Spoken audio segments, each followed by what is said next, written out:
dry winter last year, dry spring. The vegetation and the fuels out there are excessively dry. And when this fire broke out on October 9th, it was, we had very few fire resources on hand. They took action. The first actions were to try to evacuate folks from the Fern Lake Trailhead. We had 2 school buses of students, 3rd graders out on the line, or out on the trail, as well as multiple folks camping and recreating in the area. So our first actions were, public safety, let's evacuate those people and get as much resources coming as we can. The life of this fire, it's ebbed and flowed. It's burning in an area. The Forest Canyon area has not seen fire since the 1500s.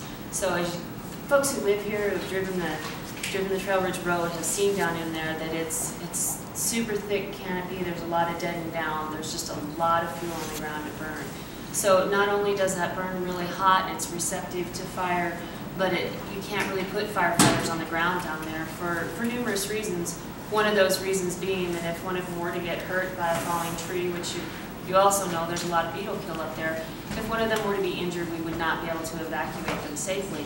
So we took full suppression action on this fire by dropping back to trails and areas where we could tie some indirect fire line. We weren't going necessarily right up to the fire's edge, but indirect fire line to prepare for the fire coming up to an area where we could attack it on our own terms.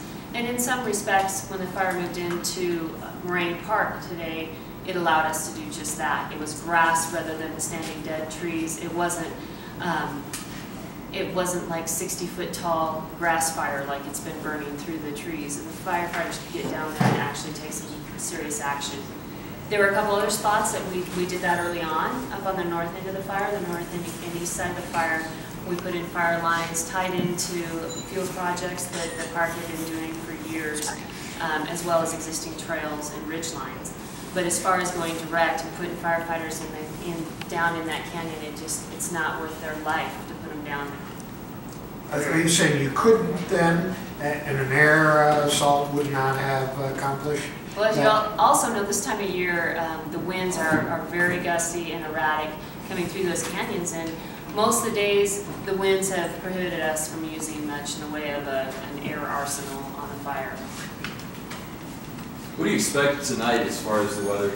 Tonight should not be as bad as last night. Yay. Unfortunately, we are under a high wind warning for tomorrow. And looking at the week-long forecast, there's at least 2 more nights where we could see conditions very similar to what we saw tonight. And one thing, I can't believe I forgot to mention this, but the fire last night between about just after 1 and 1:40 ran 3 miles in 35 minutes. And that is way beyond any of our predictive tools to say that that's what the fire would do. It was spotting a mile ahead of itself, and then that would grow into a fire, spot a mile ahead of itself again. It just moved incredibly fast. What was the structure lost? We had 1 private inn holding a cabin lost in the Cayley Cottage area. 1 cabin? Yes. And it was occupied? No. I know last week you said that the fire, when it made another run last week, it ran over snow as well. When you talk about just how intense this fire is, and then you get a little insight. The fuels are so dry. What we call fuels, when you see a log laying on the ground, for instance, that's what we call a 1,000-hour fuel.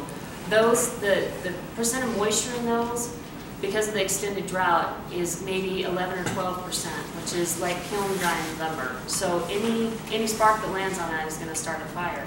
Well, a little bit of snow on top of it does not soak into those heavy fuels and keep them from catching fire.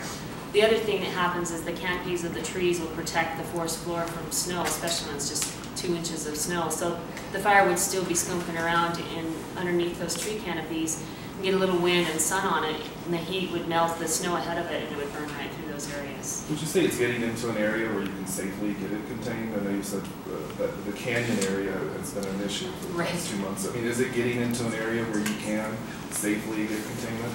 Parts of this area, like the Moraine Park, were an area that we could safely take action on the fire and keep it from crossing the Bear Lake Road. So they did take direct action there. There's some other places, Hollowell Park, and places on the south end of it that we also are looking at putting crews in and doing some direct attack on the fire there as well. Are there benefits to letting the fire burn in that area where there hasn't been a fire for so long?